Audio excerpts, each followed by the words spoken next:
very much in your life. I feel like you guys are very similar. Alrighty, friends, good morning and welcome. Hi everyone, my name is Jenna. I am super excited to be here with all of you. Thank you very much to Dr. Magnat and Dr. Hermans, my wonderful Thesis committee, for their unwavering support and willingness to be a part of this process. I'm super excited to have them with us. And also thank you to all of you who are here with me today to be able to show that support. I truly wouldn't be standing here before everyone if it weren't for that guidance and direction. So welcome to my thesis defense. Welcome to my story, Shifting the Mindset to Trauma Sensitivity in Schools. I hope that we can make this as lively and engaging as possible and have lots of audience interaction. If you feel like there's something that's coming to you, please definitely feel free. We've got like oldies playing. Feel free to elicit that reaction. We're super excited to have it and hopefully get as many people participating as possible. I do want to share, this is a thesis defense presentation that will talk about trauma and emotional abuse. Provide this wording at the beginning just to make sure that everybody can take care of themselves. Please know that I trust that you will make whatever decisions you need to make for yourself to be able to keep yourself healthy and safe. If that means stepping out for a second, please do that.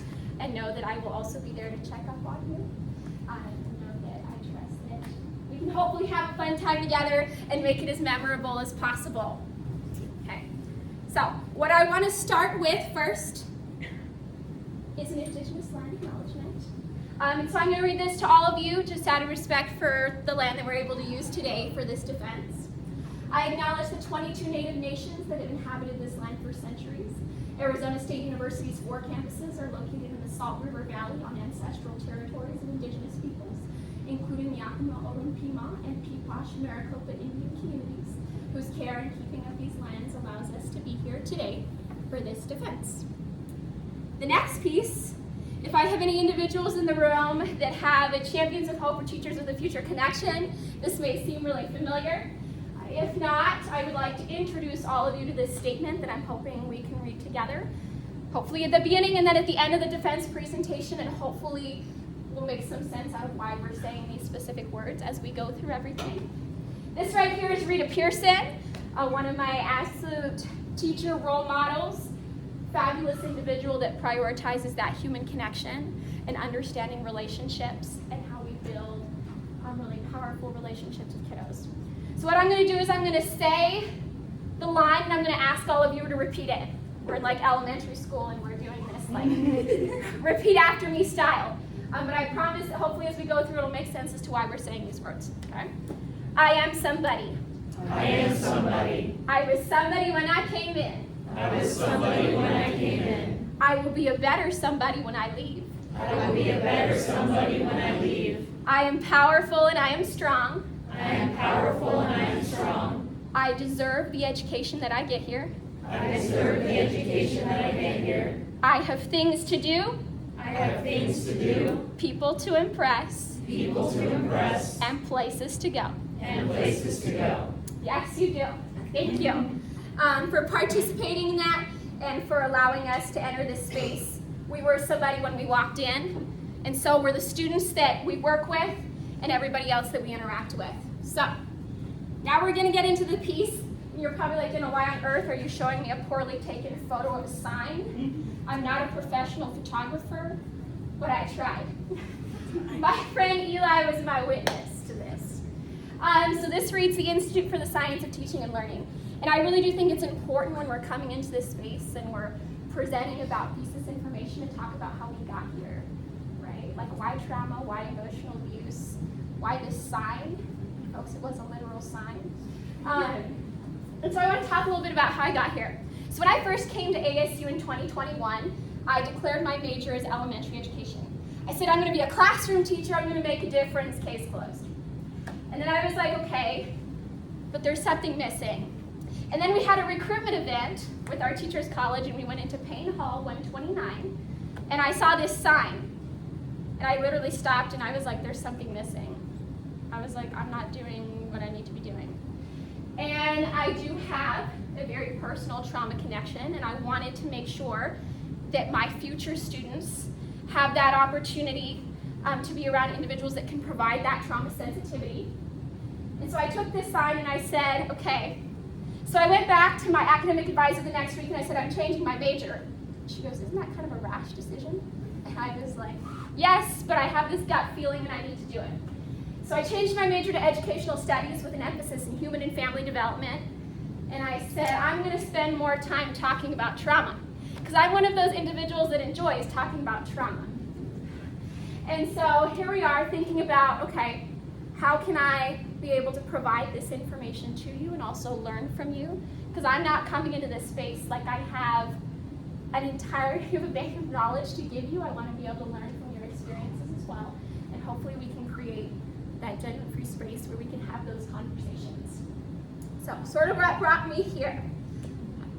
So I love being able to holistically help students. It's been a huge part of my journey and what I've been able to bring to the table thus far. And hopefully I can share that with all of you as well. Before I go on to the next piece, I do want to share that personal connection piece.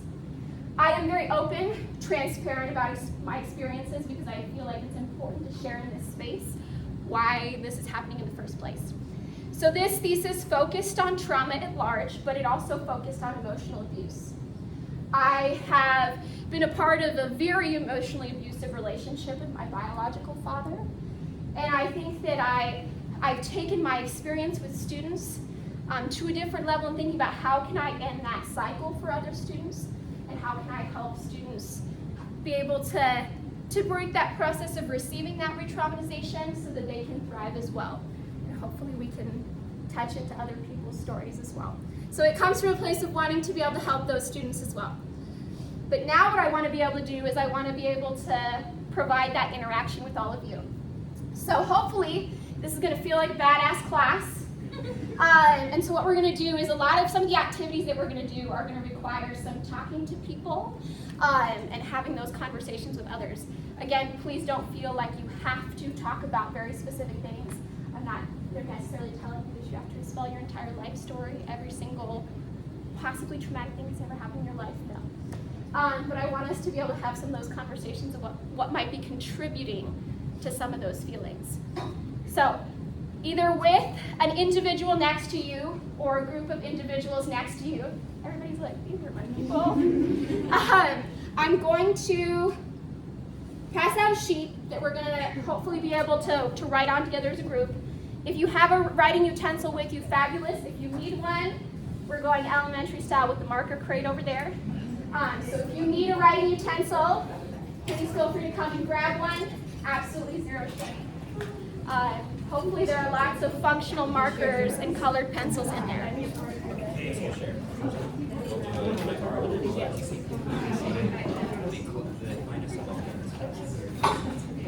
We're bringing bells.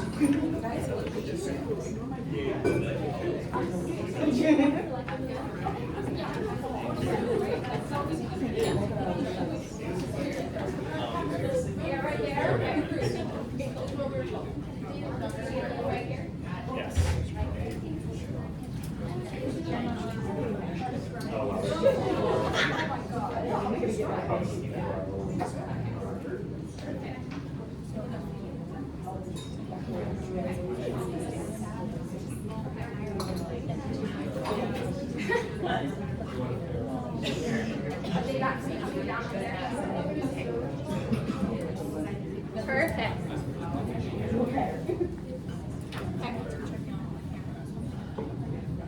Now that we've done the whole classroom teacher experience where we take all of the presentation pass out papers, we're gonna go on to our little next piece. So I'm gonna pose a question on the screen and I want you to take some time in your little groups to think about what you would write and what you would kind of pose as your answer. And your answers to the question, I want you to see if you can write those on the hands. Okay? As a group, you can kind of contribute to the hands and write your own thoughts.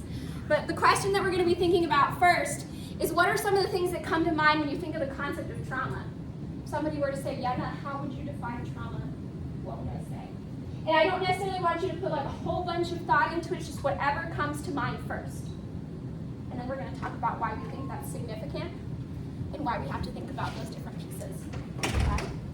So I'm going to give you some time to chat in your little groups. What comes to mind when you think of trauma? And I want you to kind of collaboratively write that on hands. Does that sound okay? Okay, perfect.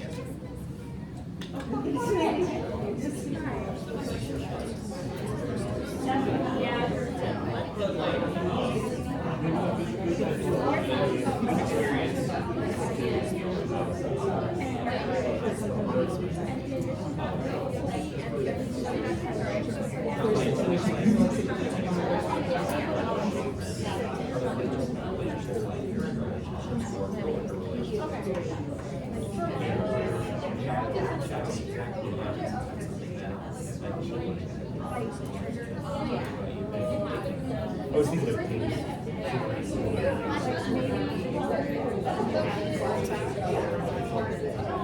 So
maybe I already said physical,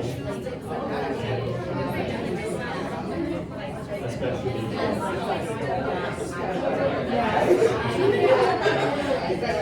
to me, this is like much more awareness.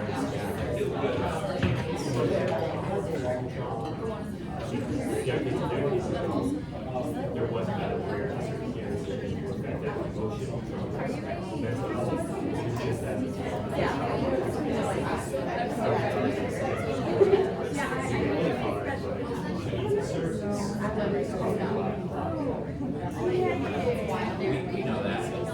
let's see the time. It's not perfect. Even for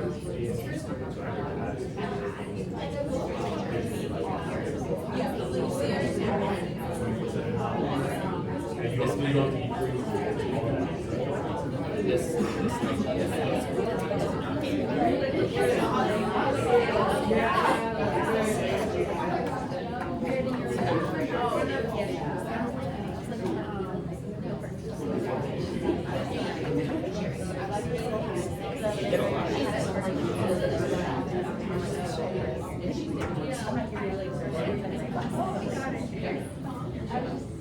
Alrighty, my friends, if you can hear me, repeat, we are awesome. We are awesome. There you are. We did that with a class one time, and an individual had come in, an administrator, and they were feeling kind of down. They were like, "Oh, you just have to do this, this, and this." And they go, "No, we say that we are awesome." And then, when they do it, you begin to believe it. You're like, "We are awesome. We are coming into this space where we can also affirm some of that positive self-talk." Okay, so what were some of the things that we thought about? What are some of the things that we think of when we think of the concept of trauma? Yes.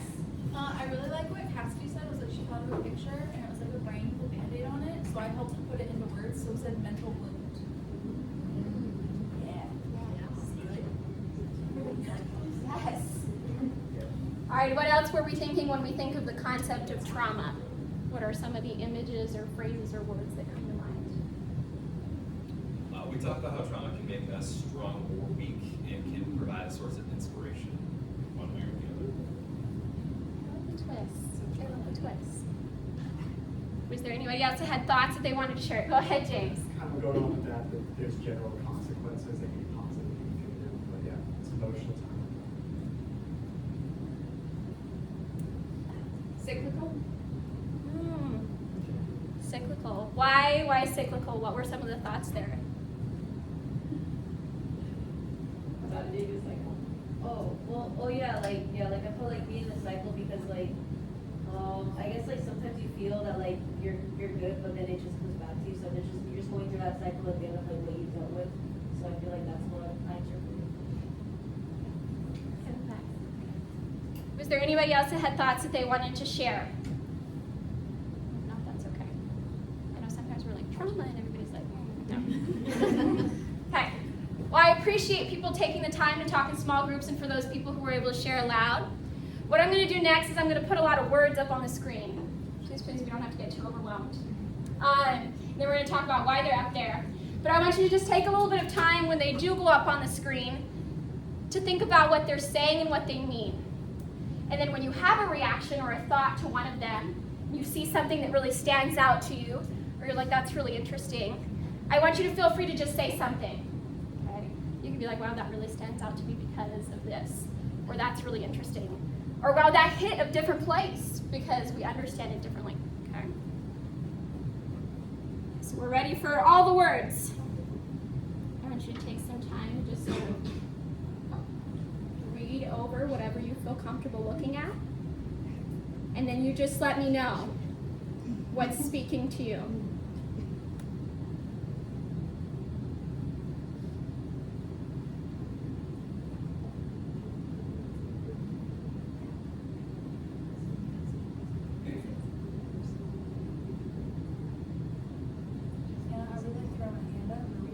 Go for it. Just let us know. So for me, I mean, all of them I endure because you know my brain. But I would say that the two that stick out the most for me are going to be the person you needed when you were younger, because that's something I think about a lot. And not only in my role within like higher education to be supportive to like the students I work with, but also like as a step parent, I have a 6-year-old. So I grew up in a home where my parents did not communicate with each other, and we were the middlemen. It was awful, amongst a million other awful things. But I refuse to let him have that experience, as you know, because I will complain about everything when he's not going to learn. But that's how it should be, right? We should be a team for that. And then when the doors are closed, you can say whatever you want to say. And then sometimes the hardest part about dealing with a traumatic childhood is convincing yourself that it wasn't your fault, because for most of us who have those traumatic experiences at such a young age, when we try to address it as adults, or even as just you get older and wiser and you kind of need to be like, oh wow, that's a moment, let's fix that band-aid. If you approach the folks that did those actions, which are typically your parents, they more often than not are going to gaslight you throughout the whole thing. Like, oh, it didn't go like that. No, you didn't have that experience. You know that's not the way it would happen. And not only are you going to take that in and believe it for so long, but then you have to realize that your experience is valid and it wasn't your fault.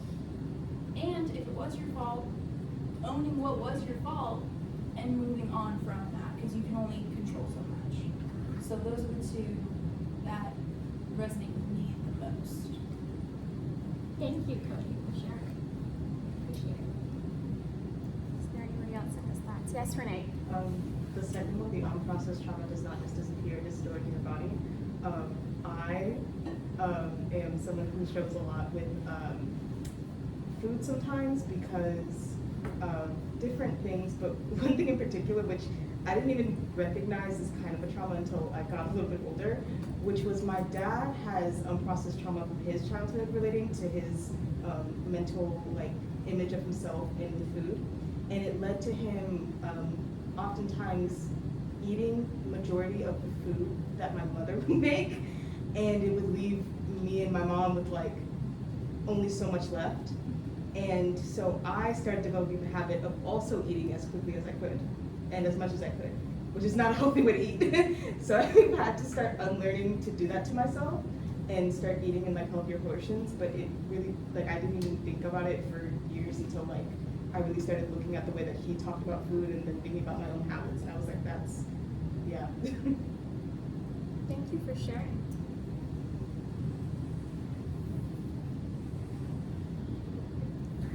Yes, Teresa. So I don't know how many teachers or future teachers are in the room, but the one that just is speaking to me similar to what you said is be the person you needed when you were younger. And that is my heart when it comes to my students is they have needs and things are going through that you have no idea, but how we approach that, how we deal with it has so much power and impact. Absolutely. Absolutely. Thank you. Is there anybody else who had reactions or thoughts? Yes, Masha. Yeah, I really like the one healing. Doesn't mean that we never existed. It means the damage no longer controls our lives. For me, it's about not neglecting that pain that still lives inside. Because, and it also resonates to another one. Unprocessed trauma does not just disappear; it's stored in our body and in our minds, and it keeps affecting our relationship, our mindset, our view and attitude to many things. But it really resonates that when that damage, you admit that pain, but you don't let it control your life anymore because you got the explanation for many things and you were able to look at many things differently from your adults and after like processing things from your adult point of view.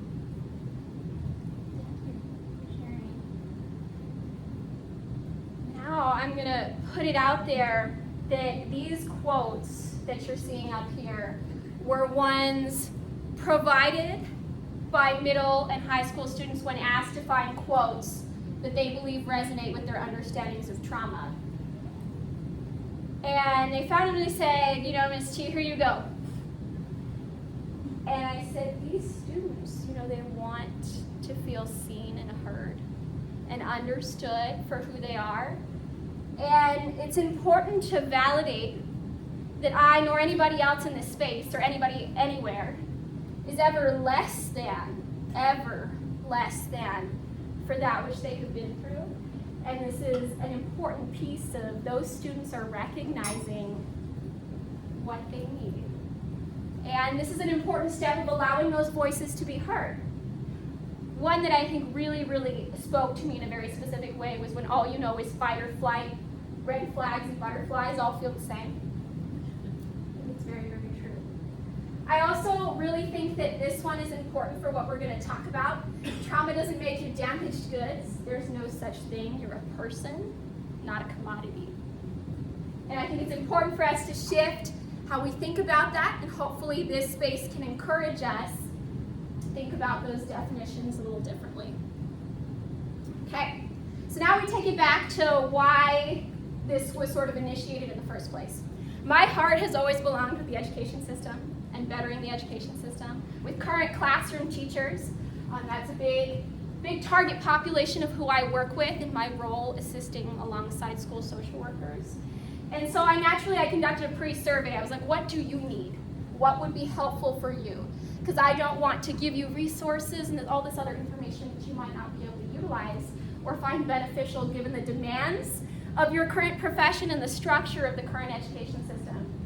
And of the people that were reached, 100 current K-12 educators decided they wanted to provide answers. And they wanted to speak to trauma enough to share some of their experiences. 86% had defined trauma as that which happens to you, the actual, the event, that which has happened to you as a person. Only 14% were like, it's not the event, it's a response to the event.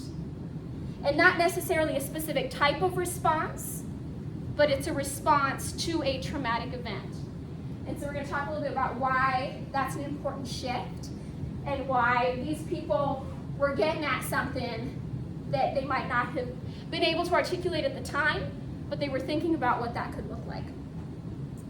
So I said, okay, what can I give you that's going to be able to help provide more information and give you all of these resources in one place?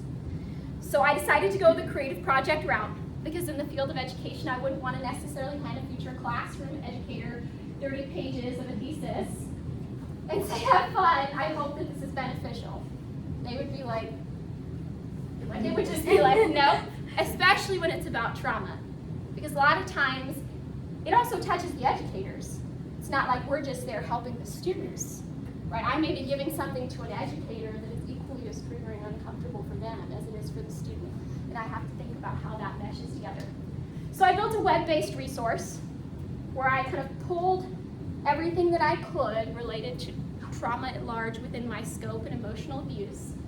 And I said, if I gave it to you all in one format, all in one place, and I included interactive activities, is that something that would be more appealing to you? And the majority of them said yes. Like I would actually take the time to look at it whenever I have free time and be able to provide this to you. So this is what that homepage looks like.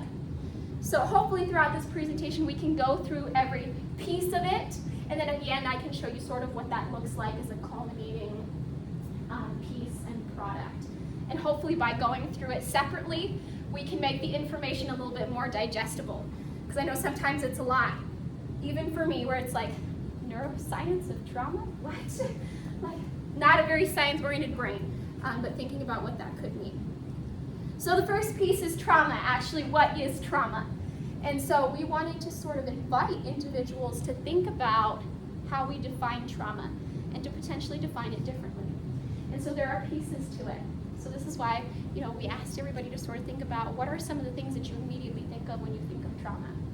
First, it's important to acknowledge that trauma is a highly stigmatized topic in our society. It isn't necessarily something that is invited with open arms, like let's talk about trauma. Emotional abuse, bring it. Like, let's have conversations about it. People are usually like, no, that's not happening. And especially in schools, where we're held to standards, held to higher approaches to be able to handle things. And sometimes they're like, no, we're not going to talk about that, we're not going to talk about that. And then our students aren't able to find that place where they have those educators and those other school administrators who are fostering trauma-sensitive environments. The next piece, which is the real big shift sort of produced through this deliverable, is trauma is the emotional response to a terrible event, such as an accident, rape, natural disaster, not an exhaustive list. And so we want to think about it as that emotional response to that which has happened to us versus the actual what has happened to us. Also can have lots of immediate and long-term effects, right? Trauma is a subjective notion, meaning that it looks very different for every individual, the nature of which cannot necessarily be objectively defined, right?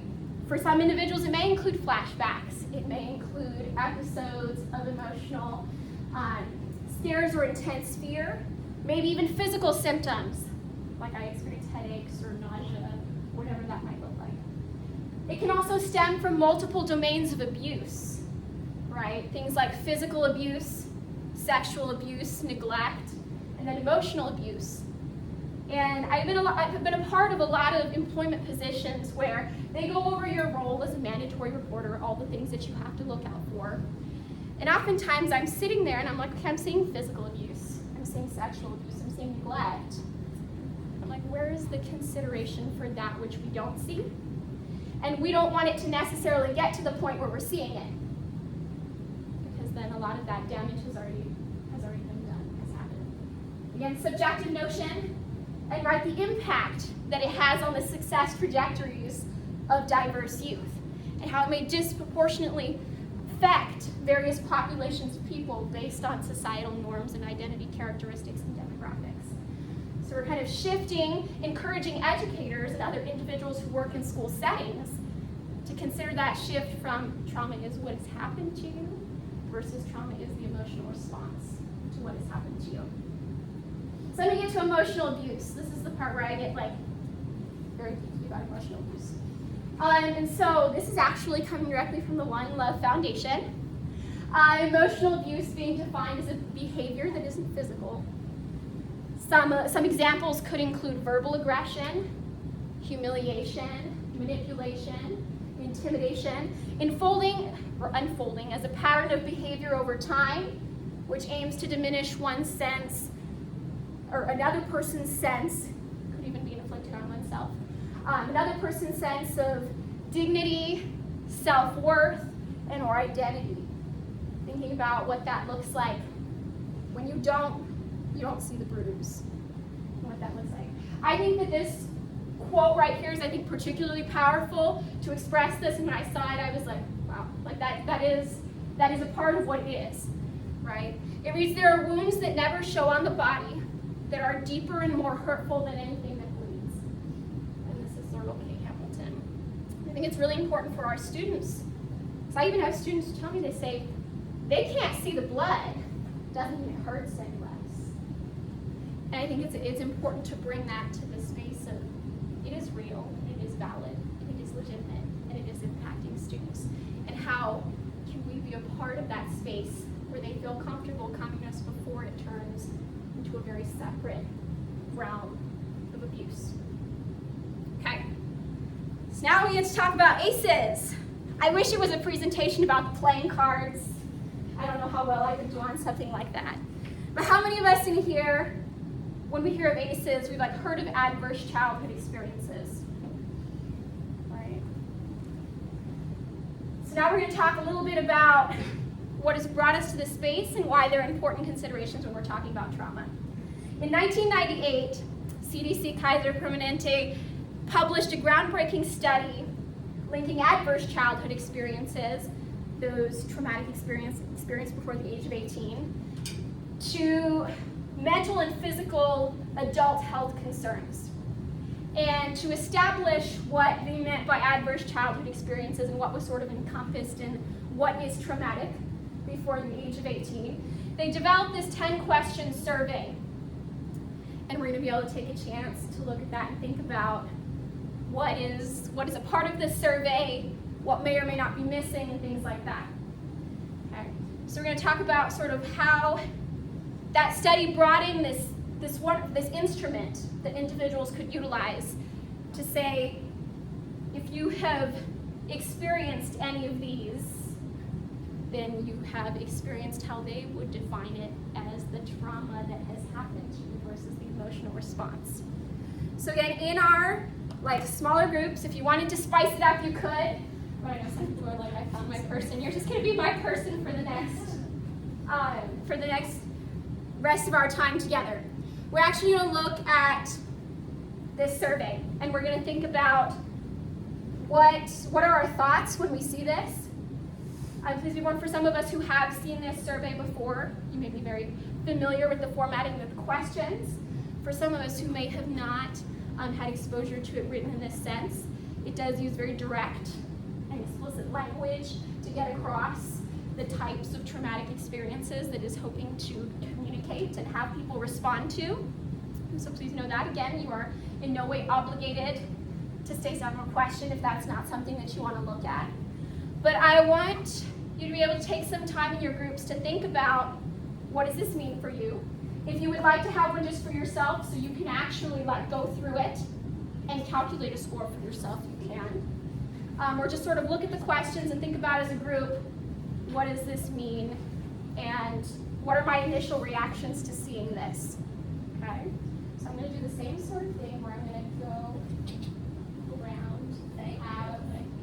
Did you want us to split this up into two chunks? Yes. We're going to try and tackle this from both ends so that we're not. Test its time. Look over. Remember multiplication tables? I have computations from that. Yeah.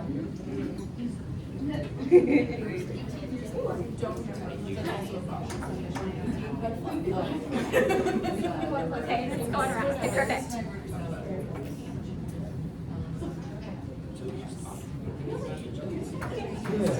Yeah, I believe so.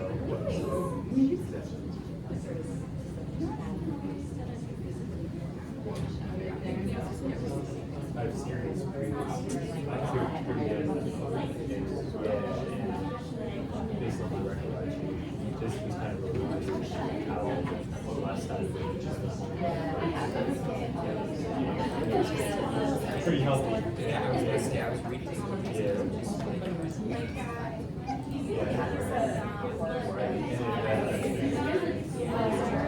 No, I know what it means, but I'm just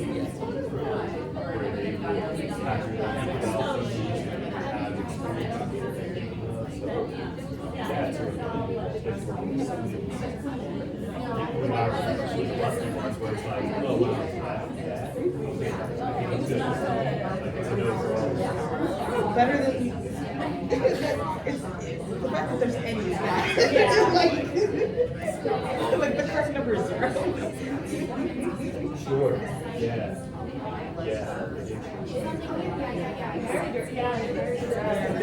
Which I mean is a good thing because like trying to go around it is Oh, sure, yeah, so you have a good opportunity. yeah, that's the other issue. That's the other problem. It's like I see like some things that technically kind of describe that experience, but like because a lot of these things are things that happen and to someone else. And so I still experience trying to experience and watching it now.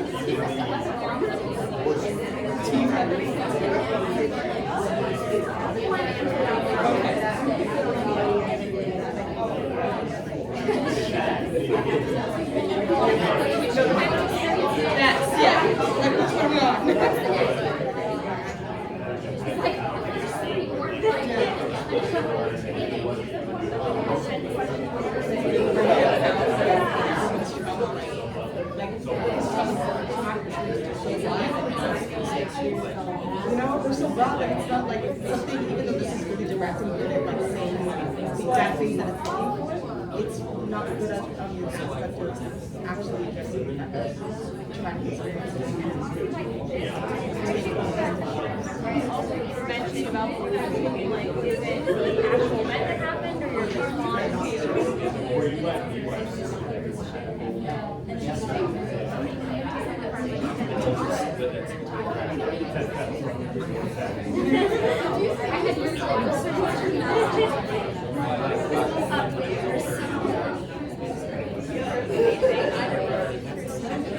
If you did it, it had to be it. Don't make me cry. It's like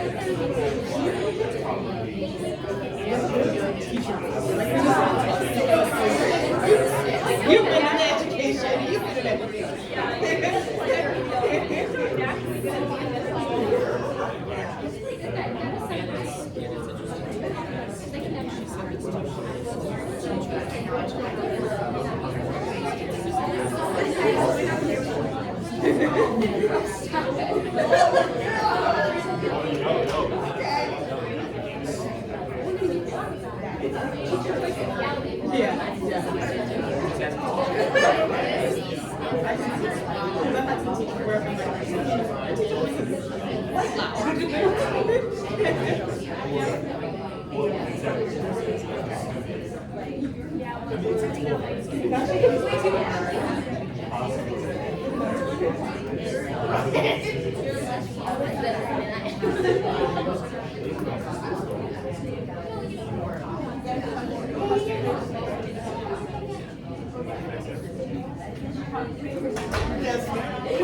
Alrighty, friends, if you can hear me, repeat, we rock.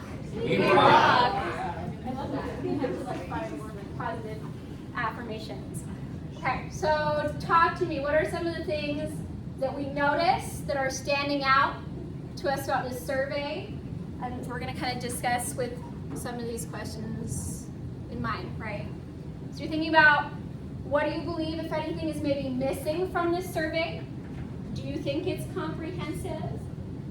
And that last one is if you feel comfortable sort of exploring that piece of, if you have taken it in the past and you have an understanding of what the score as it comes from the survey indicates, if you feel like that is an accurate representation.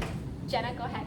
So I think it obviously talks a lot about like familial trauma and things, but I don't think it's completely comprehensive because there was a lack of like illnesses in the family or like deaths that you had to like endure. Like my best friend passed away when I was 7.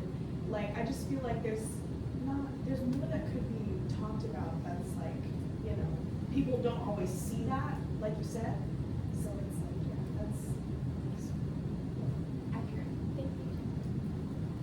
Yes, Renee. I think that there's like kind of a lack of, at least from personal experience, a lack of like asking like things that you've seen rather than things that directly happen to you, because it's so traumatic to watch someone else be abused or go through a traumatic experience just as it is to actually experience it.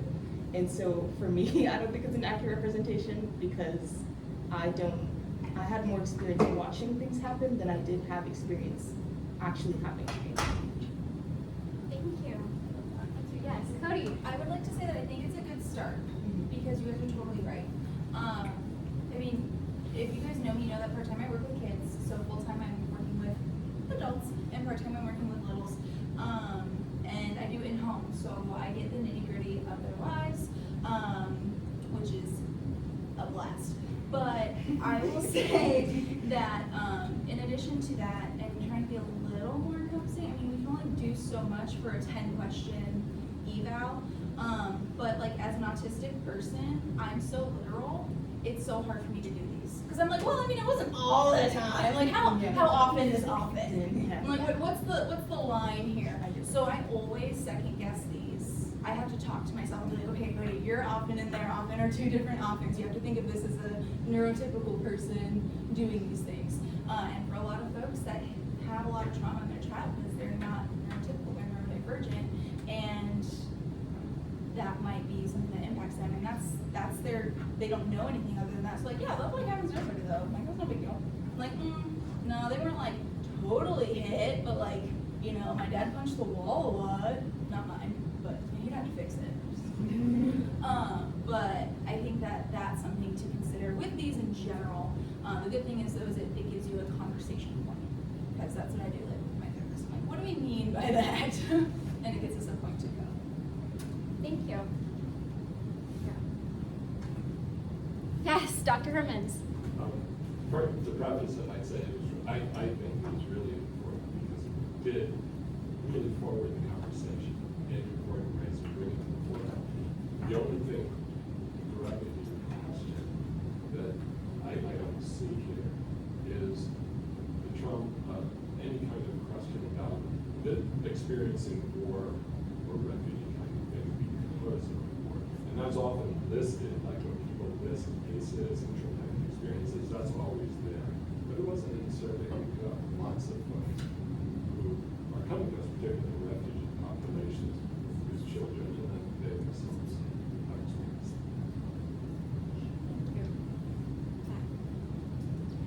Was there anybody else who wanted to share reactions, thoughts to any of the questions?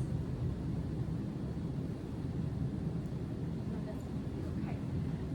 One thing that I really appreciate being able to ask these questions is we do want to sort of shift our thinking and invite ourselves, empower ourselves to see it as maybe, you know, there are some things that neglects to consider, and individuals, we don't necessarily want to have to tell individuals that they have to be a very specific type of person to be able to interact with this instrument or tool the way it was maybe crafted to interact with, right? All of us are coming to it from a different space, and we can sort of understand how these experiences may definitely be touching students, and also experiences not listed on there. And you have to think about how we're making sure that we're still aware of that and the gap and things like this. And I know this is a very popular instrument that has been utilized in teaching classes.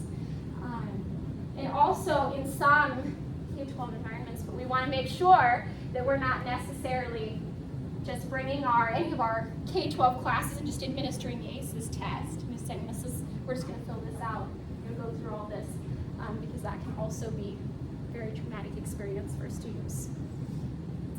So the next piece is we want to talk about why bring this to the forefront and why talk about adverse childhood experiences. So this Arizona piece actually came from a study that was conducted at Arizona State University. And at the time when that information was put together, we had 21.9% of Arizona children that they were able to include in this study piece having experienced 2 or more ACEs, as compared to the national average at the time that was at 18.6%. So they were seeing that there is a need to focus on these particular topics here especially, and think about, are we serving those students, and even the students not represented in that in the way that we need to be. And one thing that's always really hard is I've been in classroom environments where they'll say, oh, so-and-so had an ACEs score of 2. We don't have to worry about that. So we do. I mean, that it's very subjective versus, somebody who came in with an ACEs score of 10. We're focusing on these people, but we can't leave these people out of that, because that too is just as valid and legitimate on one instrument as their 10, and their experiences equally as traumatic in their own opinions as the individuals previously. So it's important to think about how we think about that as educators and just individuals interacting with students and adults in everyday life. There is a piece there that we don't want to illegitimize a low number on one instrument simply because we're sort of taking this as an end-all be-all for evaluating trauma in students. So just thinking about that a little bit differently. Okay, so now let's talk neuroscience. This is where I pretend like I am a STEM major and I have more of an idea about what I'm talking about. So when we talk about trauma, I think it's really important to also talk about the neuroscience of trauma and emotional abuse. Right? Research shows that there is effect on brain chemistry and brain functioning as a result of trauma. And we want to talk about, sometimes it helps to see those visuals to really say, wow, there is physiological damage that is occurring as a result of some of these experiences. Which is crazy, right? I sat there and I was like, wow, it's right here, this is what it is. So when we talk about neuroscience in trauma, we're usually focusing on the prefrontal cortex of our brain, highlighted in pink here in our brain diagram. So right up here, our prefrontal cortex responsible for rational thinking, decision making, and discerning information in different situations, right? All of which can be hard when we're in the middle of exposing ourselves to either witnessing or directly experiencing a traumatic event. So think about what's happening and what's going on in those spaces. So some of us may be very familiar with this concept of fight or flight. We can either sustain engagement in the moment and fight off that bear, or we can leave and grieve. Okay? But recent neuro research and neuroscience suggests that there's actually this third really, really common phenomenon known as freeze, which is sort of like your deer in the headlights phenomenon, which I think is really important to consider. It was actually further touched on by the University of Northern Colorado. And in addition to these spaces, you can also have, tonic and collapsed immobility, where you're in certain experiences, and all of a sudden you're feeling really sleepy, or you're feeling like you may faint or pass out, or you're feeling like you're just going limp, like limbs are going limp. And so there are lots of other considerations outside of that to think about. Even dissociation, like you're running on autopilot. And a lot of our reactions in those spaces are rooted in habitual responses, rooted in socialization. And so we're not necessarily making the choice to act a certain way. It's not that we're choosing to be in those spaces and act a certain way, right? It's survival mode. Survival mechanisms are coming in, And what's known as your fear circuitry is bypassing your prefrontal cortex. It's like, nope. And we're in this space of, now we have to react a certain way. And we just have to keep ourselves alive and well. And that looks very different for every individual. The third piece that really, I think, stuck with me the most, where I really sat there and I was like, this wasn't even something I had like conceptualized prior to this. And I had done a lot of like my own researching of all of these different categories. Memories are actually encoded differently when you're witnessing or directly experiencing trauma. Memories are not necessarily encoded in chronological order, so you get lots of gaps. And so, for example, we may work with students or other adults, one student in particular in this particular experience, that says, I can remember the perpetrator's cologne, but I can't remember anything about the room in which it happened. So our fear circuitry is focusing on those details wanted by the fear circuitry as opposed to those periphery details, right? And this can be sometimes problematic when in certain situations legal action is to be taken because individuals will come into those spaces and then they get confronted with, I don't believe you. Right? They get confronted with crazy, or you don't have the proof or evidence to be able to show that something happened and something was of concern, right? And that's hard because questions will be strategically asked because they might have some of that research and they know that you might not be able to answer that question because your brain did not let you remember it to help yourself survive the way you needed to in that moment. So it's important as educators and all individuals who work with students and adults to think about how are we noticing other people responding to various triggers. And we can be aware of that. We can think about, okay, I'm noticing this. Now how can I respond to that in a way that makes sense for the student and really intentionally pay attention to what they need from me. So that's like my little Bill Nye bit, not really Bill Nye. And so this is where we see some of those images. I love that we've got like the song. Got our heads now. And this is what some of it looks like. And sometimes it's really powerful to be able to show that physiological damage in that space, right? What something like extreme neglect in young children could look like. Abuse, right? And that space of actually missing those components. Maltreatment, and something like post-traumatic stress disorder, which can result as a result of various traumatic experiences, and thinking about what that looks like. For emotional abuse specifically, the neuro research has looked at lots of younger children and said, you know what, there is actually physiological damage happening to their hippocampus, or another area of their brain, right? And it's affecting that ability to control and regulate those emotions, empathize with other people, and be in the spaces where we can regulate those emotions and think about that as well. And emotional abuse can actually alter gene expression.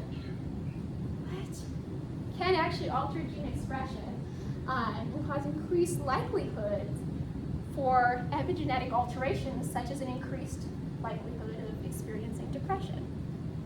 Right? So already setting up that stage and that space for having students that are experiencing these less positive experiences. Okay, so now we want to talk about what we can do about that moving forward. And part of the consideration is inclusive and comprehensive trauma-sensitive rhetoric. Thinking about the words that we use to speak to and about students who have experienced trauma. And that starts with the power of our own words. And thinking about this divide, right? My story versus society's interpretation of my story, right? How that comes together. And I know Dr. and I are having these wonderful conversations about that, right? That could mean Jenna thinks she's ambitious. Society's like, Jenna, you're a workaholic. Jenna's right? awesome. Jenna thinks Jenna's awesome. No. And so we end up in this space where we have to think about that divide. And every word is intentional. And when we're working with students, We have to think about how is society's interpretation of their experiences and their stories impacting them and influencing them and how they interact in our environments. And so we're going to think about that for ourselves. And for some of you, this may be a familiar piece to look at, but I want us to revisit and think about this specifically within the realm of traumatic experiences, if that's something that you feel comfortable doing. I know there are going to be a lot of words here on the right. You don't necessarily have to look at all of those right now. What I'm going to do is I'm going to pass out a handout. It's just going to be like a human silhouette. And I'm going to have all of you in groups again think about this sort of activity of me versus society, right? So what you're going to end up doing is when you have your sheet, you're going to draw a vertical line through your human body on the page.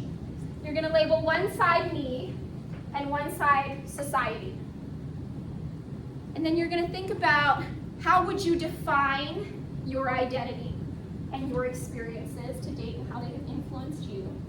And then how do you think society would interpret your perceived identity or experiences? Think about why there's a significance and why those may be different.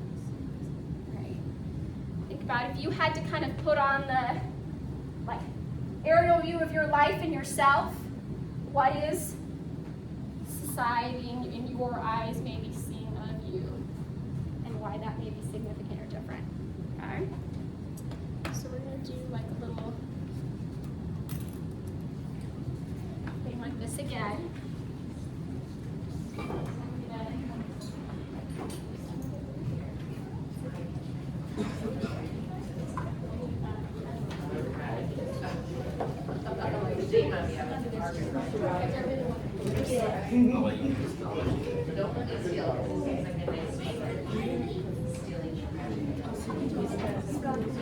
Can't wait to hear how the rest of it went.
What about you?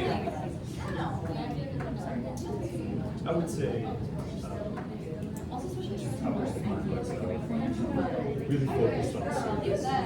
So how do you service in my professional and personal lives, in society.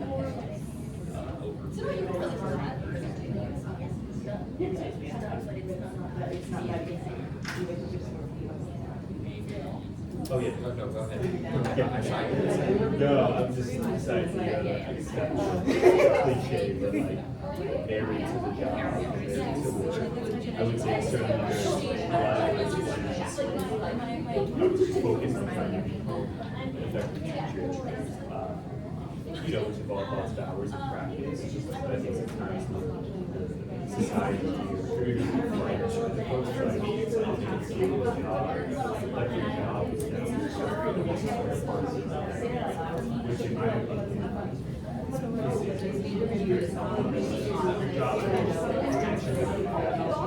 there should be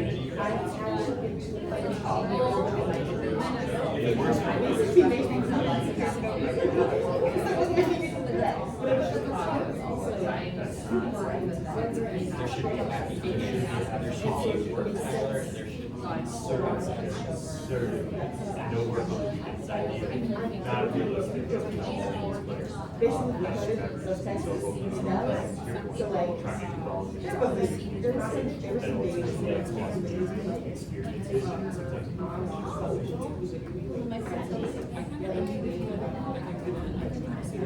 right now too. really. Yeah. Now that we have so many vacancies,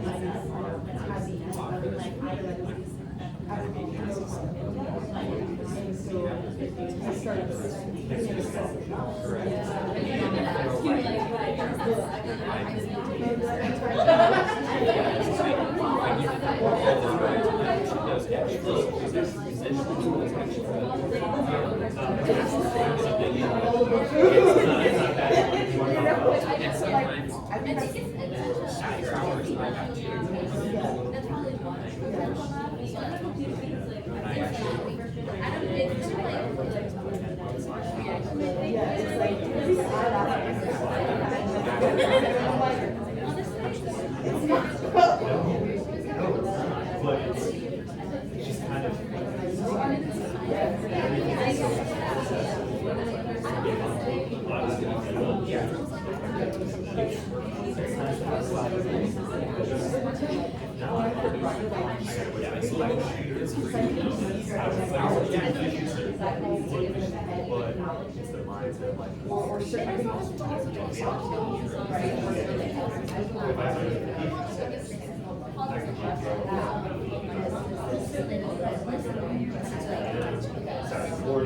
like, like right now, that's yeah, I just really want to check.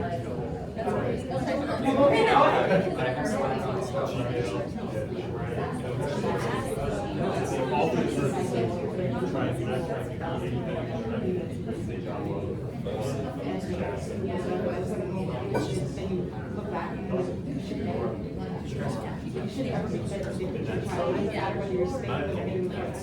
both of those things are so big. Like, just because it's realized as visual groups, it's just like, it's inside the there's just way too much experience, like, sure. But it was too big, but I just found out that they based on the grade, they were getting I was one that. But like, too much because five is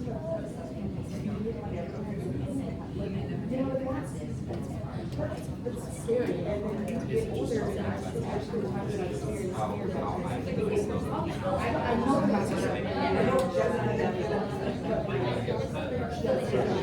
if you worry about find out, but it's wrong.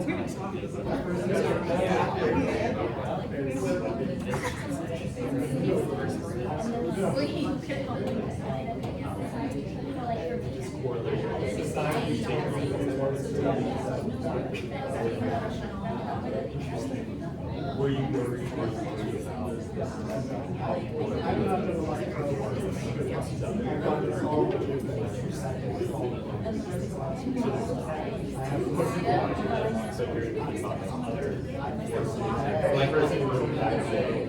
yeah. Like right now, I have my phone out about looking at but right now I'm thinking about, okay, what do I have to do? I'm like,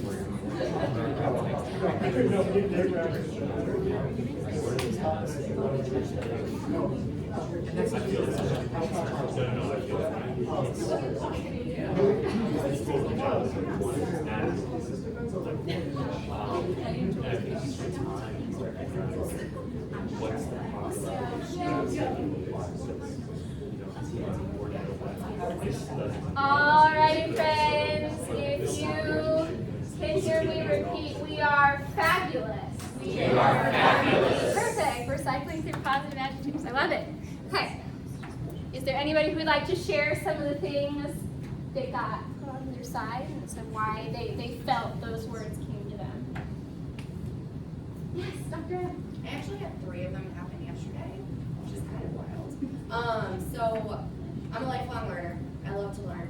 I love to read. I just, give me anything and I will figure it out. And so I was at a school and I was talking about all the things that I'm doing. And someone was like, oh, you just like to be a know-it-all. I was like, oh. So I remembered that for this. I was like, yes, because I already knew we were doing this. I was like, oh, this is great. And then later that day, I like to be involved with my people. I love being involved with my nieces, my friends. Like, I just love being involved with their life. And I'm like their picture taker, and I just love it. And one of them was like, oh, no, it's just because you like to show off. And I was like, oh, it's like it manifested in the universe. And I was like, all these things, bring it. And then another one, I'm very well managed. I do a lot of things. I just, why not? You know, we got 24 hours, sleep for 8. I got lots of hours in a day. I love to do as much as I can. And someone, it was my mother-in-law, and she was like, well, you just like to be in control of everything. So that's why you feel like your time up. Is that a bad thing? I know. But she just said it in not a nice way, but I just think I'm well managed. It's fine. Well, organized, whatever. Right. Baby nieces, and I love it. So yeah, but I just thought it was so wild that all 3 of those happened yesterday. All different times of the day. No, I'm attending anesthesia today. All in one day. I was like, gosh, all right then. So, yeah. You needed to call me and hang around people who are going to tell you you're amazing. Well, then I went to my old school and all the kids were like, oh my gosh, Miss Matt. And then I got the hugs and it was better. It was better. Just, man. It's like counter some of that. I know. I love that. Thank you. Go ahead. I just wanted to say that coming from a background where you hear things that are emotionally traumatic, that clouds everything that you hear from then on. I'm speaking for myself, not for everybody, for me. So when I say, what does society think of me? My brain starts going crazy town. Well, you're nothing and you're bad and you've done this and it's that, and it's just like, I don't think that's what my colleagues really think of me right now. But it's super hard because when you say, what do other people, not society in general, but outside people think of you? Well, for the last 25 years, they've told me, you know, and it's really super hard. It's like, wow, that's crazy town difficult to really say, that was probably 1 or 2 people instead of everybody that you work with who actually think that you're kind of okay. So I just wanted to say that this was a trigger, thank you. And it's important to sometimes, given that we're comfortable having those conversations with ourselves and other people, and it's not a space that you have to enter, but if you feel comfortable to have those conversations with yourself, it is very true, right? You're hearing, right? They told me I can't go here and do this because I'm that. And, you know, all these things that are coming back, and to be able to allow ourselves to put that down and to acknowledge that, I think is a huge step. But c'est pas facile. And so, just to have those conversations, and I'm so proud of the people who are in here who are doing that and who are having those conversations with themselves. It's a big step. Have you noticed that everybody was speaking about the negative connotations of what you really are? Nobody said, I'm actually a jerk. But people think that I'm awesome. Nobody said that. Yes, Alyssa. I guess going off of what you said, thinking about like one of the negatives I wrote about myself is I said that I think I barely have my life together sometimes. Sometimes I get those really lows where I'm like, I'm faking it, everyone thinks I'm so fine, and I have my life together when I really don't sometimes. And I'll get those lows, but I know like my family and my mentors will say, oh, you got your life together, you're such a role model, kids like will look up to you, and I'm like, I don't even look up to myself sometimes. So it's just like, I see that in me, but then other people see that, they think I have my life together, and it kind of does help me feel a little bit better that like, I do look like I do have my things together. And I think that kind of helps me sometimes. folks that are older on throughout the room, but also this side of the room, so it's kind of where we're concentrated. That's what we're doing. Nope. I paid someone to do my taxes. Me too. And I paid too. And also, can I just go off of what you said? I think it's a self-preservation. Somebody's got to feel something about you, right? Might as well be you. I think that's some way that we kind of protect ourselves. And I think it's important to think about those positive elements as well, right? And it's not necessarily like a negative perception, also maybe those positive perceptions that others have of us to be able to counter some of that. Is there anybody else that had thoughts on their sheet that they wanted to share? Yes, Renee. So I, on like the society end, as a young child, but even now, I was always like the great student, the pleasure of having class, the golden child. Like that was always what I was, you know. But on the me side, I also struggle with like that feeling of like, oh my God, I'm faking all this. Like, no, this is real. Like I'm not, like, you know, or like, you know, no one like sees like the reason why I act the way I do, and it's most of the time because I'm conflict avoidant. The reason why I'm not the loud, disruptive child in class is because I don't want to deal with the teacher being upset with me, because then I will be upset that they're upset, and that's a mess. Now we're both crying. It's like, so like, I think that's, you know, the aspects of like the, you know, people can only see so much from the outside. They can only see what you present and what you're presenting to them, or even if you're masking, if you're neurodivergent. And, you know, they don't see like the rest of like the reasons why you're doing that. And they put it through the prism of their experience. Yes, exactly. They Yeah. interpret it. Like one person will interpret it this way, and another person differently. And I think it's really, and I thank you, I think it's really important to think about, because I know I was having some conversations with individual people about this, but I spent most of my life at this point overseas. And at that point, I wasn't concerned about excelling in school. Like when you're thinking about how am I going to be able to sustain myself until tomorrow, and you're like, math homework? What? No. Like I'm not worried about all of those types of things. And then you enter this space, new space, where you're like, I can do this. Wait. And you're like, you keep pushing, you find new limits. And then you have to think about, you know, how has that impacted you? Because overseas, it was like, you know, Jenna, you've created the like lowest percentile in math. Like you're never going to be able to do this. And it's like, no, I can, and I am doing these types of things. Yes, Athena. Yeah. So as someone who has always had like a disability myself, I've always been perceived by society as like quote unquote like different and incapable, because that's always, you know, the stigma and the misconception that has been going around. But you know, people with disabilities like me and Jenna, you know, people need to be perceiving us as more than, you know, different and incapable, because, you know, not every disability is visible, and people with disabilities need to be like understood, seen, and heard more, even through people understanding them based on, you know, their sharing of experiences, because again, not every disability is, you know, difficult. I mean, visible, even though some people do use accommodations, and people need to like acknowledge that more. And I have been acknowledging myself more about the things that, you know, like aren't true, whether it's from, you know, family members or people that I don't like know. And I think Dina and I especially have talked about this and share that in relationships. We share like my eyes and her ears. And so, you know, we create, you know, this space where we can have those conversations. And one of the big parts about this conversation specifically is trauma doesn't discriminate. You know, unfortunately, trauma doesn't discriminate, you know, regardless of those identity characteristics. And we have to think about all those other factors that may be contributing to those feelings. And so I appreciate people taking the time to sort of reflect about what that means in the context of their own lives, and then for this space as well.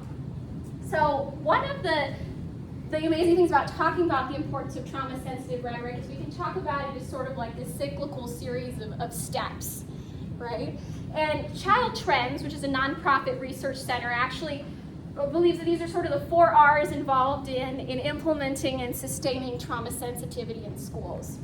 So it begins with realizing that trauma is something that is out there and does not discriminate, and then recognizing the diverse signs and symptoms and subjective signs and symptoms of students who have experienced these various types of traumatic experiences, and then responding, knowing how we identify the difference between reacting to something and responding to something. We're taking the time to step back and say, I'm not going to unleash all of yesterday's anger on you in 5 minutes.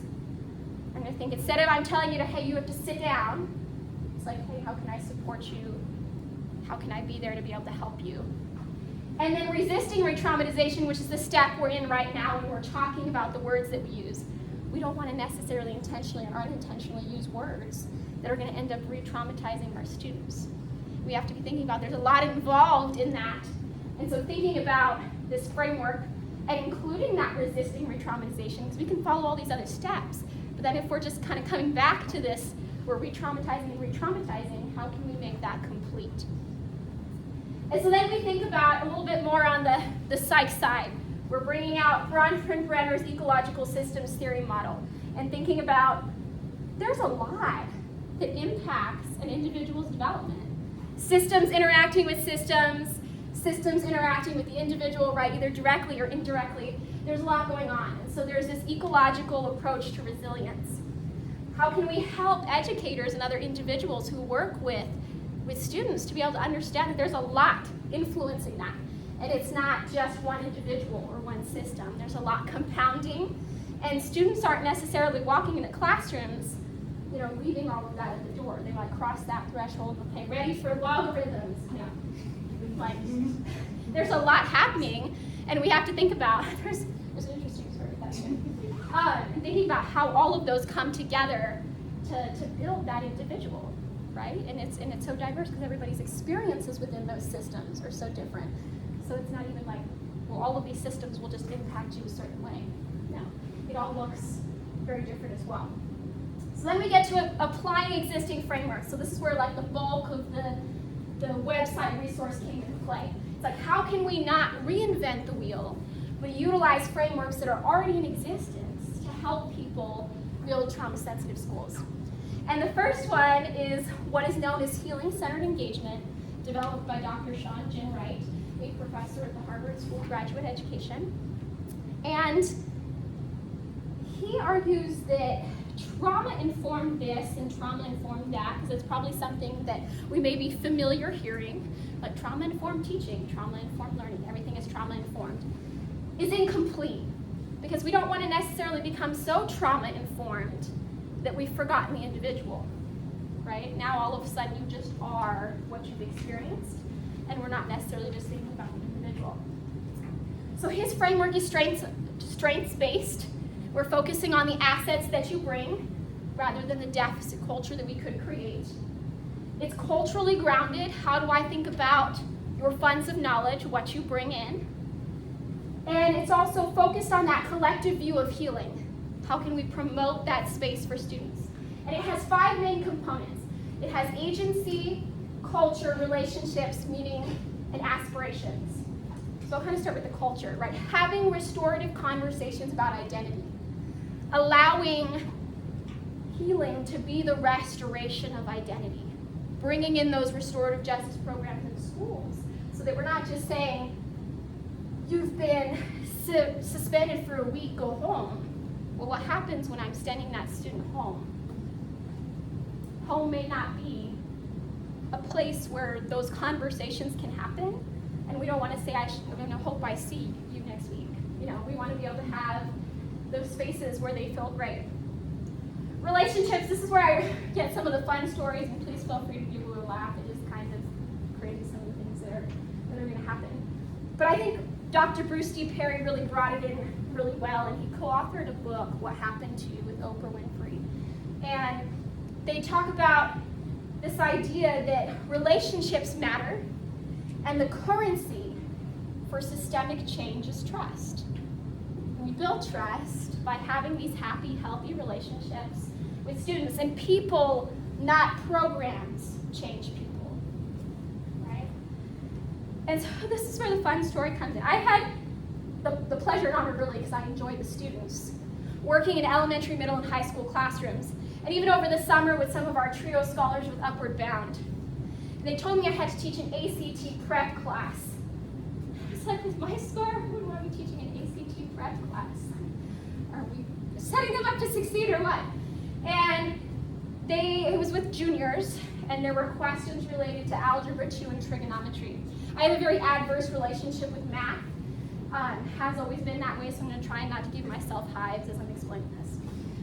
But I went in, and I'm like so excited because I'm like, I'm going to be able to teach you math, like logarithms. What? But we're going to like figure it out. And so I'm like on the board doing whatever, and I'm like super excited that I can put it all out there. And then I went home and I like looked at this teacher edition, and I'm flipping through it, and I'm like, what? I taught that entire lesson wrong. I was like, okay. So then I went back the next day and I said, guys, I'm so sorry. And they're like, why the heck are you apologizing? Teachers never apologize to us. Like, we apologize to them. And I said, I taught that entire thing wrong. And they go, oh, we know. And I was like, okay. So I was having tons of fun making scribbles on the whiteboard, and you were just like, she doesn't know that she's doing this entirely wrong. And they go, we know. They go, you were just so excited at what you were doing, we just let you go. They're like, it's not going to change the way we do it. Like, we're going to do it correctly. You try. And what I realized in that space is it wasn't about the math. It wasn't about my lack of knowledge for complex logarithms. It was about the relationships with those students, right? I built this space where they felt saying, you know what, we can have that environment where we support and we love each other for the joy that we can bring to what we're doing. And it has nothing to do with the academic learning, because there's so much that has to happen before we can get to complex math, right? Some students are coming in and they're like, definitely not ready for that. Like, first all of this has to take precedence. So I think it's important to think about those relationships. Meeting, right, helping students find their respective purposes, helping them build that sense of purpose, right? You can get places, you can make a difference, you can do all these amazing things, and I'm here to help you realize that and help you actualize that. And then we get to the aspirations. We want to strengthen the goal orientation of our students, right? Alongside depression and emotional scares, the loss of the ability to imagine another way of living is one of the greatest casualties of trauma. Because we feel as though we're stuck in this place. We can't necessarily escape those ideas. We, as adults and people working with students, have the power to be able to give them that. Agency, telling them they have a voice, helping them understand the circumstances that may have caused some of those traumatic experiences in the first place, and how we can get them connected to people who are making those decisions that are directly affecting young people. Dr. Jinwright works pretty closely with young students of color, and works really closely with making sure that they can develop that voice. You have a say in this, and we can help you so that we're not just continuing that cycle of we're ending back in these positions where traumatic situation again, and we've done it again, and we've done it again. But we're mixing with those ideas. Then the second sort of framework that we're looking at is principled innovation. This was actually developed within our Mary Lou Fulton Teachers College at Arizona State University. Is now the 9th university-wide design aspiration. And when I first met with Christy to talk about this, I was like, what? I was Confucius. I don't know what to make of this.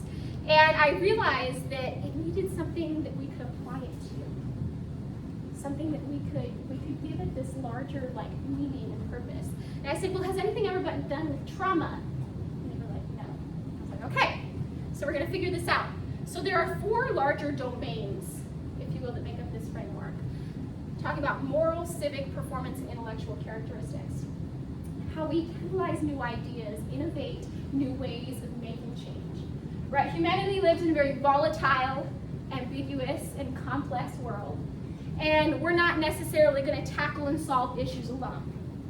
right? And we want to bring students into that, especially ones that can cause some of those traumatic experiences.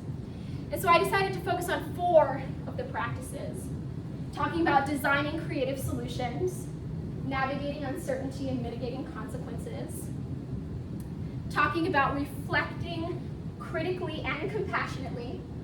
We want to remember that compassion piece. And becoming an informed systems thinker. How can we think about it on the large scale, right? And inviting people to think about what trauma response protocols are at your place of work. Do you feel like they're effective? Are they known to you? Maybe you exist and work in that space and you're like, I don't actually know, what do we do? I guess I would just do whatever I felt comfortable doing as a human being. And sometimes we don't necessarily have all of that research to be able to back it up. So this is sort of a way of bringing them together to help us think about trauma in a new light and see it with a new vision of students can be a part of these, and we as educators and other individuals helping them can say, you know what, that relationship is more important to me than that one specific piece. And it has to come before I can even entertain the idea of providing you with learning, academic learning. And so that gets us into our space of whole child education. And I love this because we want to focus on holistically supporting students. And academic learning is a part of that, but there are then the prerequisites to academic learning. And we want to think about a whole school approach, right? Where everybody's on board with implementing and sustaining trauma sensitivity in schools. Where it's not just like we do something in this classroom and then the minute they walk out of the classroom, it's like everything is getting undone. We're like, well, that doesn't seem very productive, right? And we want to have school administrators, janitors, everybody that makes the school happen, be on board about approaching students in a trauma-sensitive manner. And we go back to sort of the neuroscience research that suggests that there are 3 larger domains to whole child education. There's the cognition, which check, like we're killing that in multiple different ways. We've got our standards, we're focused on the academic learning, it's all happening, right? But then we have our identity and our emotion pieces, which sort of have to come before we can even entertain that cognitive piece. Right? Identity, the expressions through which we navigate life. Right? Hopefully school environments can be a part of helping students discover what that looks like for them. Who are they outside of the context of what has happened to them? And the emotion piece, right? Everything that's happening in the interim internally, how can we also make that a part of classroom processes and the things that we're doing for students in school environments? And we combine those to say we want to allow space for that individual and collective self-discovery.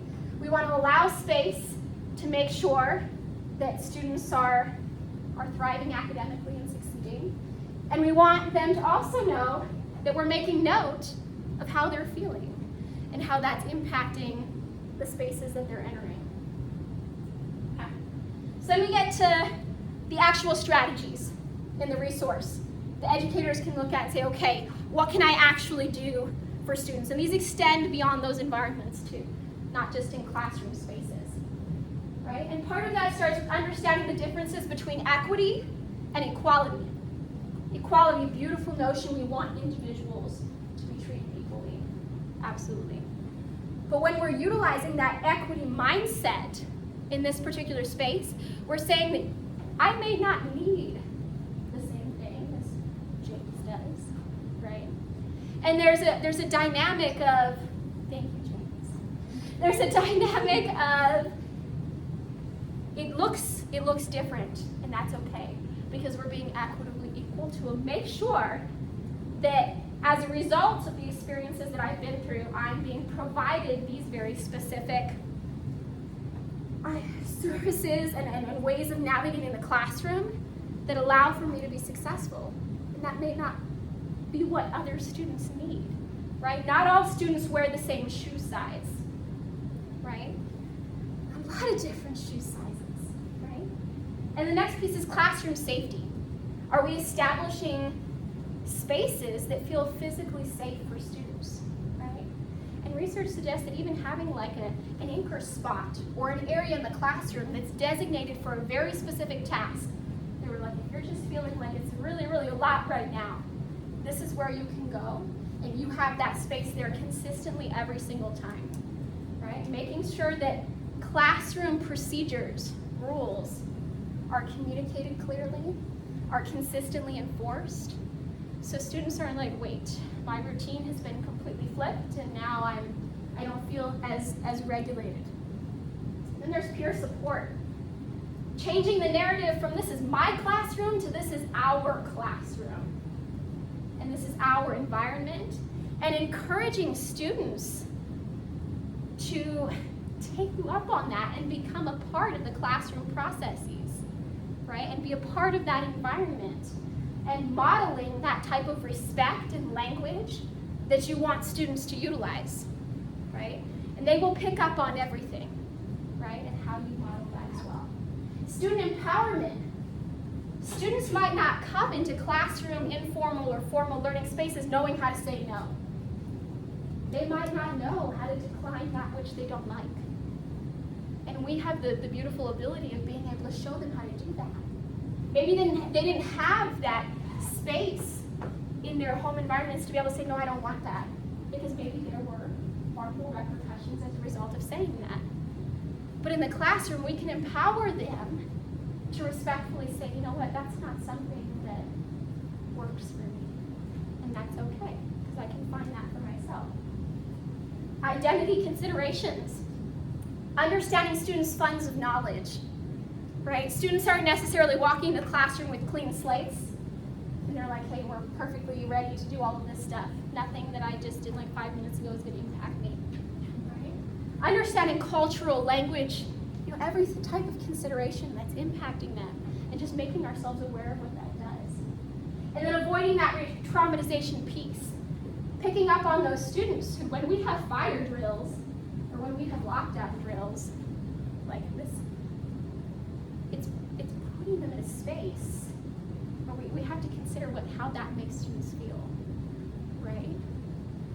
And you know, even just being in that space myself, where I have to put myself in that position, okay, I'm telling myself what's happening, I am okay, right? And we're going to be able to move forward. But I've seen what that looks like for some students, and they need that the ability to be able to reassure that that's something that they can do when they have that space. Okay. So there was this second piece to the website that I developed that was a guided journal. Because I was like, I want educators to interact with real stories, with people that I have crafted that have been inspired by real cases. Educators can think about, what would I do if that student were in my class? And so this is a piece that hopefully when we get to share the deliverable in its entirety, you'll be able to consider sort of what that looks like for you. So you get to meet Sarah, Jason, Alex, Emily, and Emma, all elementary, middle, and high school students.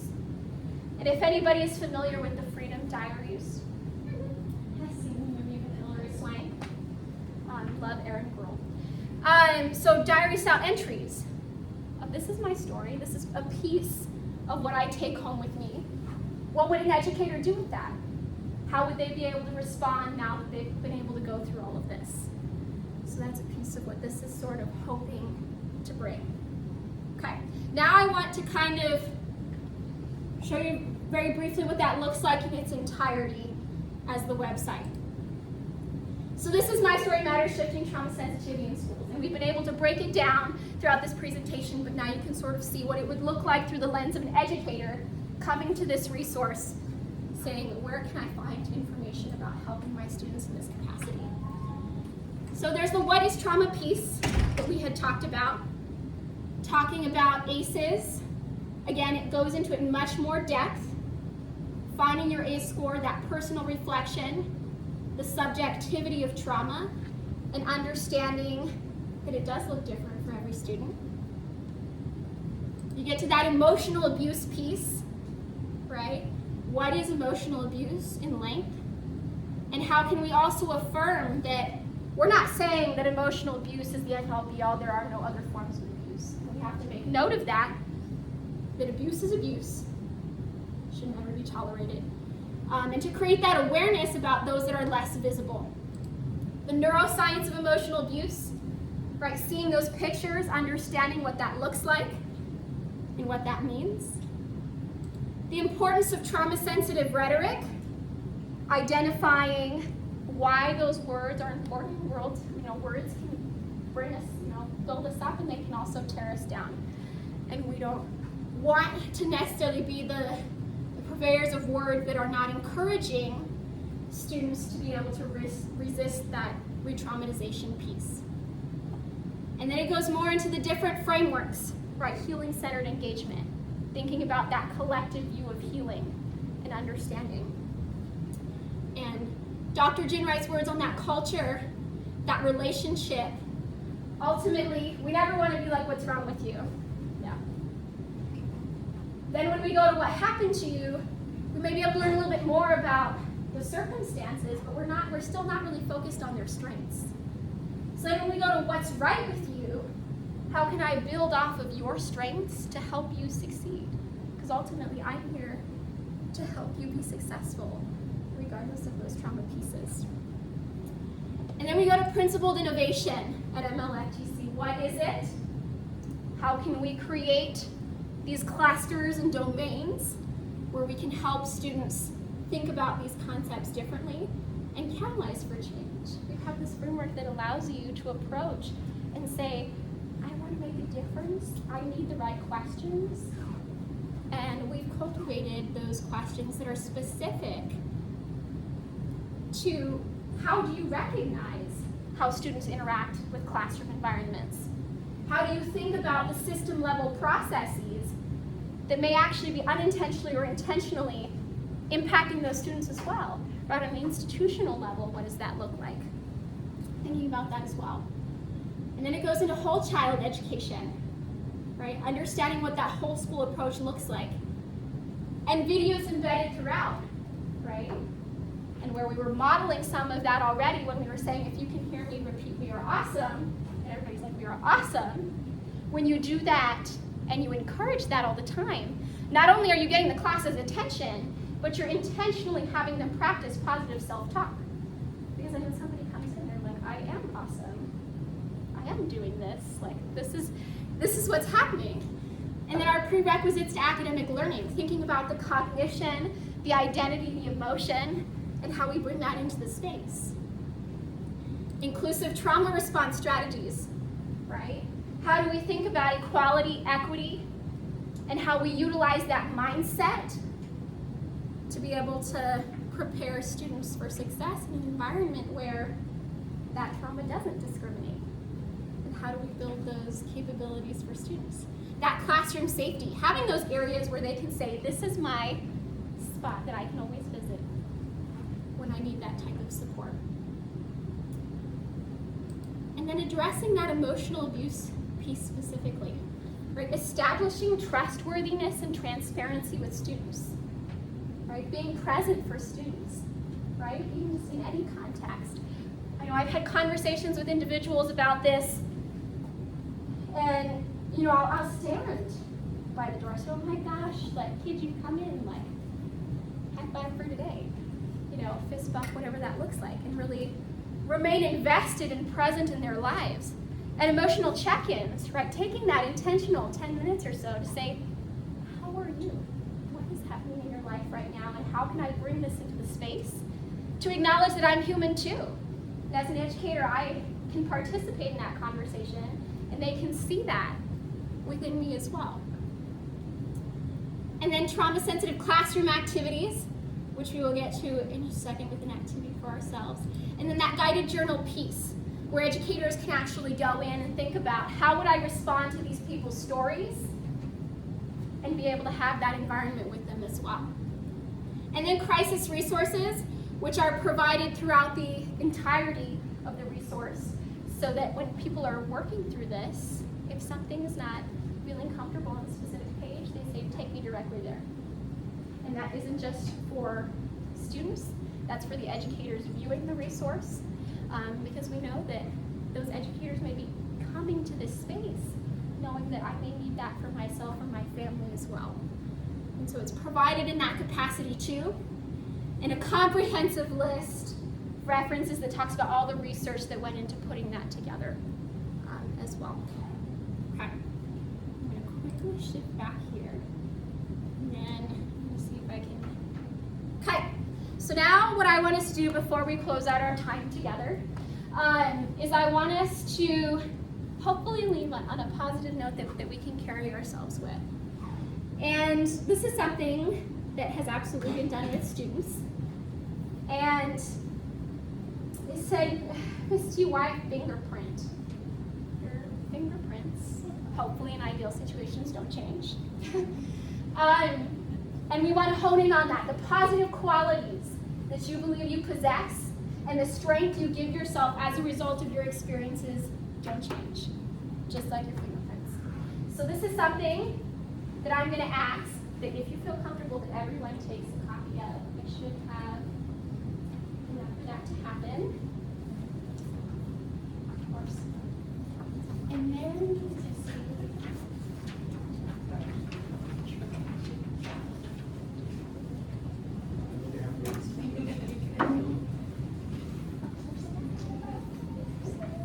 And then I invite you, when you have it, to use whatever color floats your boat, and to think about, almost as if you were writing a word-shaped poem, for lack of a better way to describe it. Think about what are the positive things that you can amplify about yourself, that you can write on those lines to craft your fingerprint.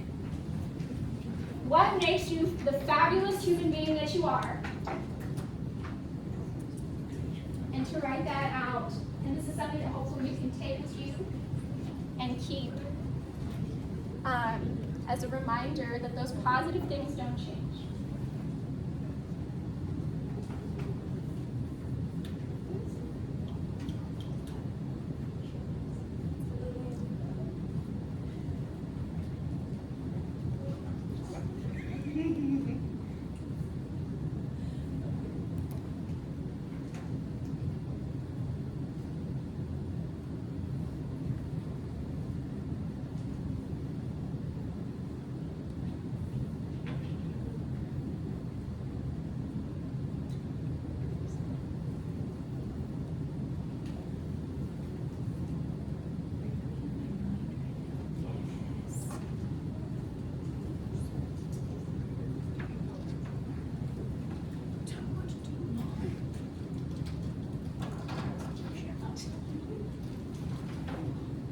Watch me pull over. I'm sorry. Excuse me, ma'am, can you please focus on yourself? I'm delete. Oh, thank you. Sorry, I have to fidget.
again, this is where you have to send that positive writing.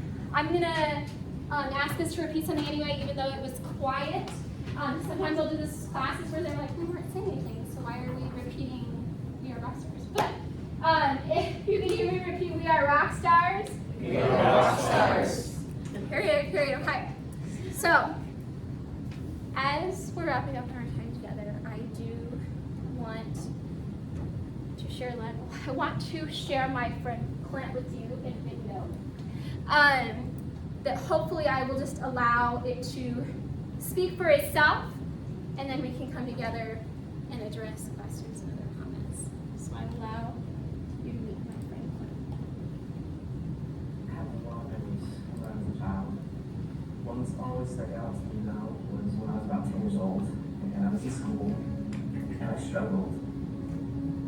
And I didn't struggle with English, math, or science. I struggled holding still. And I would try to listen, and focus, and process ideas, but I couldn't help myself. And to be honest, I would sit there and then I would just start tapping. And the students in the class would look at me and they'd say, hey, stop tapping. A lot of the time, I didn't even realize I was doing it. And then eventually when the teachers got after me and they would yell at me and they'd say, Clint, you have to stop tapping. It got so bad that I got sent to the principal's office for tapping. And he said to me, okay, maybe when you go back to class, just try sitting on your hands. So I did. I went back to class, and when I felt myself starting to tap, I did this. I sat on my hands. And that worked for about 5 seconds. One time I was tapping in class, and my teacher, Mr. Jensen, looked at me and he yelled. And he said, Clint, stay after class. And I thought to myself, this is it. Like, I am done.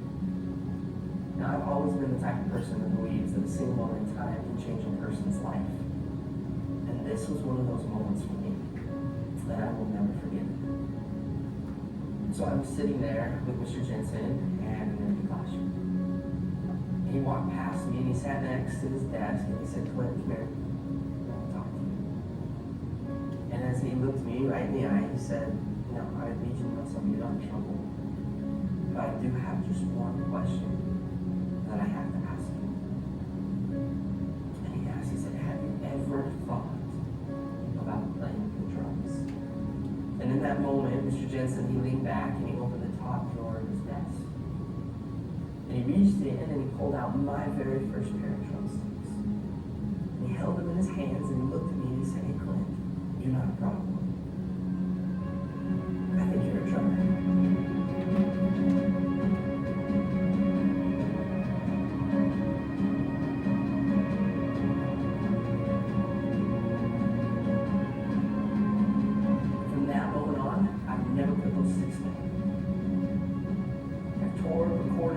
Played drums all over the world. My whole college education was paid for with drumsticks in my hand.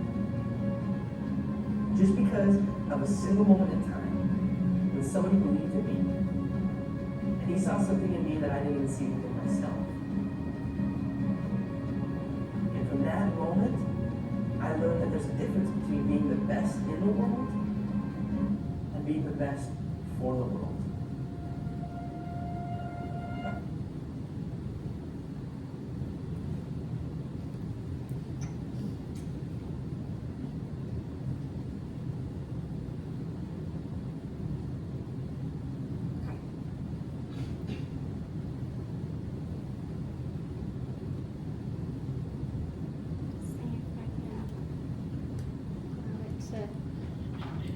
Okay.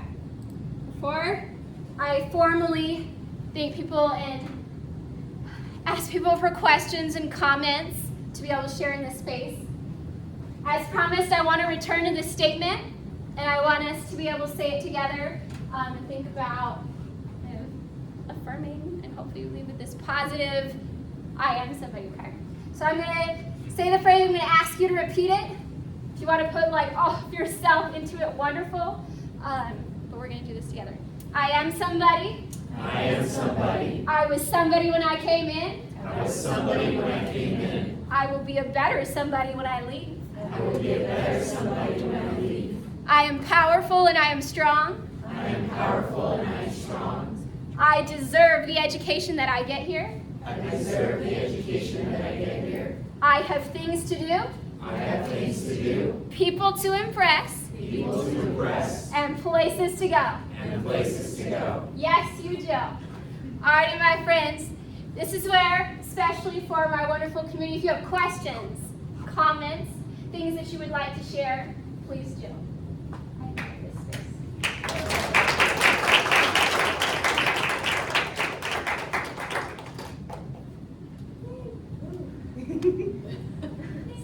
Yes, Teresa.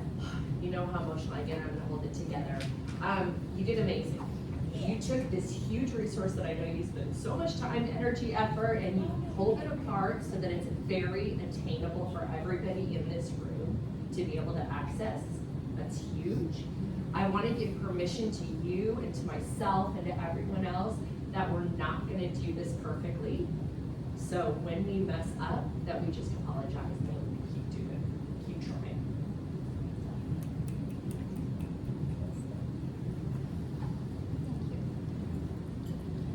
Ashley. I would just like to say that I'm so proud of you. And Taylor and I have watched you just grow into this beautiful person that wants to create beautiful opportunities for others. And to see you on this journey has truly been so eye-opening. I'm just so proud of you. I love you. I keep learning every day.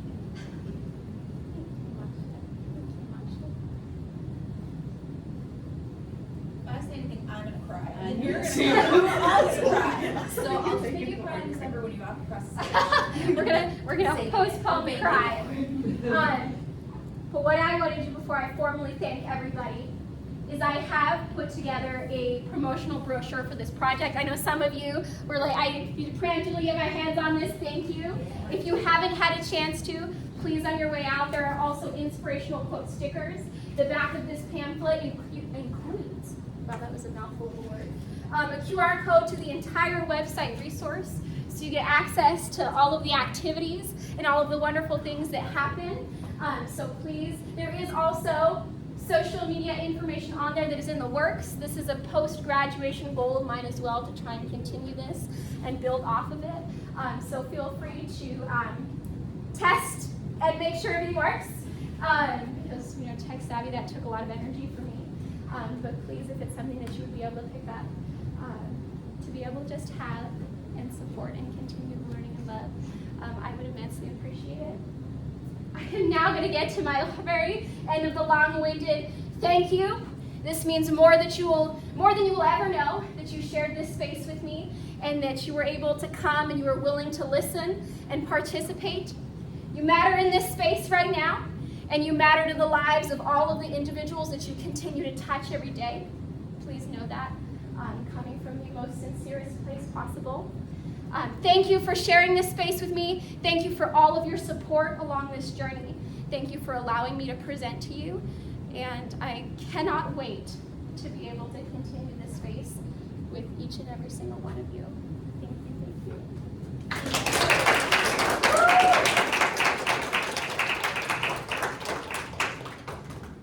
As I promised some people, educators don't have the price for the full microphone, and that would have done a lot of damage. So whiteboard microphone. Perfect. Thank you, thank you, thank you. Thank you, Anna.